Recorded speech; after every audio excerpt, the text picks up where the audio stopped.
te sauver.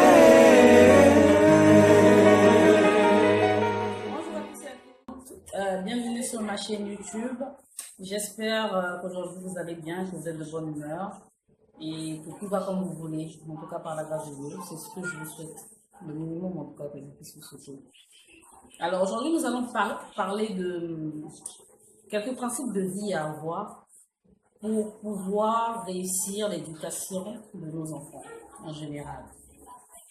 Alors, le premier principe de vie, c'est le choix du conjoint. Il faudrait savoir choisir quel homme on veut donner à notre enfant ou quelle mère on veut donner à notre enfant.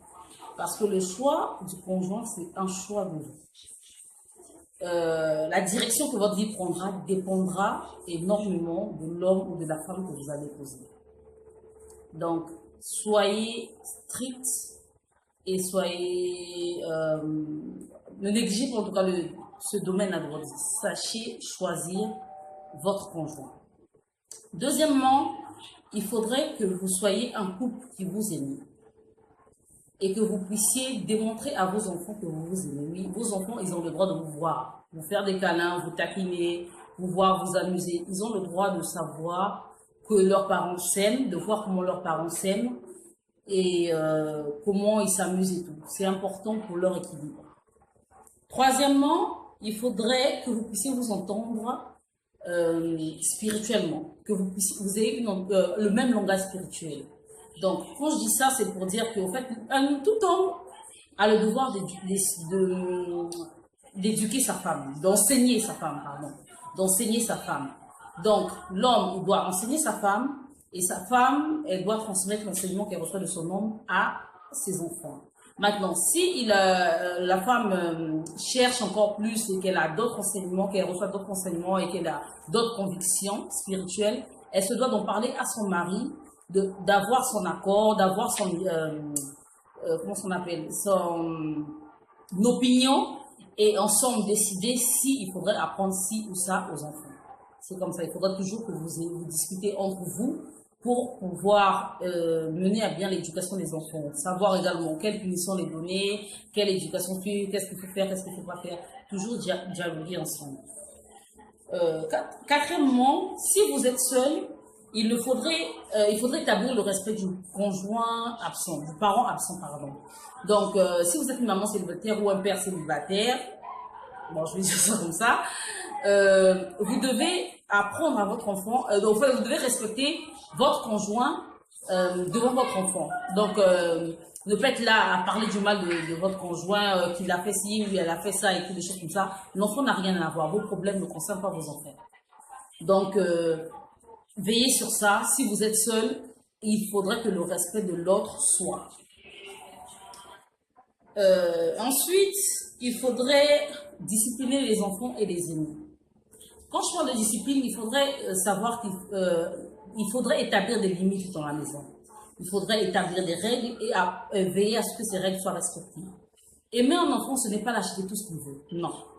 L'enfant, il n'est pas conscient, bien qu'il soit très intelligent et très futé, les enfants ne sont pas conscients de tout ce qu'ils veulent. De ce qui est bien pour eux plutôt. Je vais vous prendre un exemple bête. Quand un enfant pleure et que vous êtes là à lui donner le bonbon, sachant que l'excès de sucrerie donne le diabète ou encore des caries dentaires, vous faites mal. Voilà, donner des bonbons aux enfants à tout bout de champ parce qu'ils pleurent, parce qu'on veut les calmer et tout, c'est mal faire. Si vous aimez vos enfants, il faudrait que vous puissiez trouver une alternative pour les calmer. Ne pas leur donner quelque chose qui va nuire à leur santé. Pour moi, ce n'est pas de l'amour, ça. Il y a des règles à respecter. Pour le bien de la santé de vos enfants, il faudrait éviter de leur donner trop de sucreries. Donc, pour moi, quand un parent, pour calmer son enfant, ou bien parce qu'il n'a pas envie d'être embêté ou quoi que ce soit, il va gaver son enfant. L'enfant veut le jus, il donne le jus, l'enfant veut le bonbon, il donne le bonbon, ensuite l'enfant veut le chewing-gum, et ensuite le biscuit dans la même journée. Pour moi, ce n'est pas de la responsabilité. Pour moi, personnellement, c'est un manque d'amour. Donc, disciplinez vos enfants et aimez-les.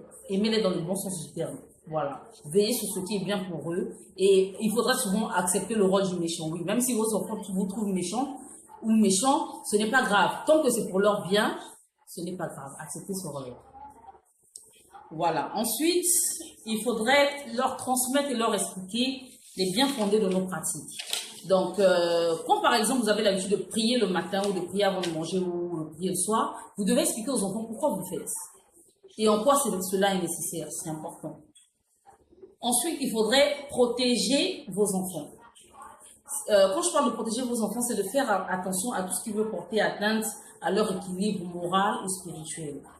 Donc, comme je disais dans l'une de mes vidéos précédentes, il faudra sélectionner les dessins animés que vous leur suivez. Il y a plein de messages subliminaux dans les dessins animés, des messages codés et tout. Donc, il faudrait vraiment faire attention aux dessins animés qui suivent. Faire attention aussi à la musique que vous les faites écouter. Sincèrement, c'est pas vos affaires de coller la petite ou, je sais pas, des trucs à la con qui ne veulent rien dire de bon, qui n'apprennent rien aux enfants, qui ne mettent que la distraction dans leur tête et tout. Arrêtez ça. Faites attention à cela. Tout cela, ça vous permet de protéger l'enfant. Faites attention à ce qu'il écoute. Faites attention à ce qu'il regarde. Faites attention à ce qu'il mange. Tout ça, ça entre dans la protection. Il faudra que ce soit un de vos principes de vie. C'est très important. Et ensuite, il faudra faire asseoir son autorité. Quand je parle d'autorité, crier, ce n'est pas de l'autorité. C'est un manque d'autorité. L'autorité, c'est être ferme dans sa décision. Que votre non soit non et que votre oui soit oui. Et vraiment veiller à ce que vous puissiez vous entendre. Parce que les enfants, ils sont très futés. Hein. Il y a plusieurs couples qui se séparent à cause de la malice des enfants. Ah oui, ça existe. Donc, il faudrait que vous puissiez apprendre à vous entendre à ce que quand monsieur dit non, madame dit non. Quand monsieur dit oui, madame dit oui. C'est comme ça. Sinon, les enfants, ils vont mettre les discours dans vous et bon, ça peut jouer aussi sur votre couple et tout ça. Donc, faites asseoir votre autorité d'un commun accord. Voilà un peu ce que je voulais dire, les différents principes de vie. Il y en a 9 qu'il faut avoir pour réussir l'éducation de nos enfants. Voilà pour aujourd'hui. J'espère que cela vous aidera. Je vous invite vraiment à acquérir ce genre de principe pour le bien de vos enfants. Sur ce, je vous laisse. Comme d'habitude, si ce que je fais vous intéresse, n'oubliez pas de vous abonner et de me suivre également sur ma page Facebook, Nos Enfants, Notre Avenir, ainsi que sur ma page Instagram, Nos Enfants, Notre Avenir. Bien de choses à vous. Pour les messages, j'en ai reçu, je vous répondrai dès que possible, ne vous inquiétez pas. Allez, portez-vous bien et à la prochaine. Bye. Yo, what's up? Take it on my gun, again. Des brand new shows, comme mettre nos coches de gain. Pick up, stay on. Il est celui qui peut te donner la vie.